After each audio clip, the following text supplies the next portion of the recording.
Bonjour à tous et bienvenue pour cette nouvelle vidéo. Aujourd'hui je vais vous raconter l'histoire d'un nouveau personnage de l'univers Marvel, Scarlet Witch, la sorcière rouge en français.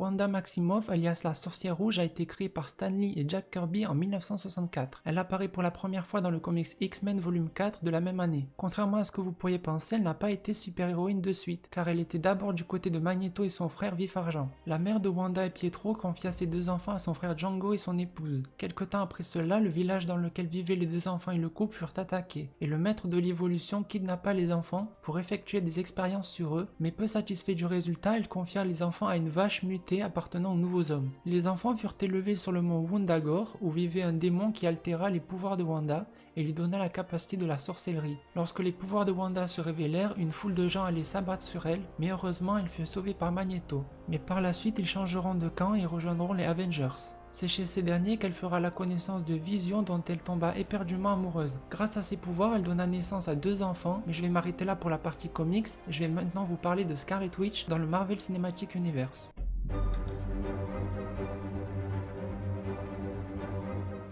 Nous voyons Wanda dans le MCU pour la première fois dans Avengers l'ère d'Ultron, dans laquelle elle et son frère Pietro du côté d'Ultron jusqu'à ce qu'elle lise dans les pensées d'Ultron et qu'elle voit qu'il veut détruire la Terre. Donc elle rejoignit les Avengers. Nous voilà dans Captain America Civil War, dans lequel Wanda fait sans faire exprès exploser une bombe, faisant des dizaines de morts. C'est pourquoi les accords de Sokovie sont créés, mais Wanda, elle, est du côté de Captain America. Et après la fameuse scène de la bataille, l'équipe de Captain America se fait emprisonner au raft, mais se fait libérer par Captain America. Nous voilà maintenant dans Avengers Infinity War, où Wanda aide au Wakanda, car elle veut retirer la pierre du front de Vision, mais cela n'a pas fonctionné. Elle est alors contrainte de détruire la pierre du front de Vision, et on le sait tous, après cela Thanos a quand même réussi à récupérer la pierre et à claquer des doigts. Puis Wanda fait son retour dans Avengers Endgame durant la bataille finale. Nous voilà maintenant après Avengers Endgame dans la série WandaVision, dans laquelle Wanda fait ensorceler une ville entière et a recréé Vision grâce à ses pouvoirs. Elle créera aussi ses deux enfants, mais comme ils viennent de ses pouvoirs, quand elle retire le sortilège de Westview, ses enfants ont aussi disparu.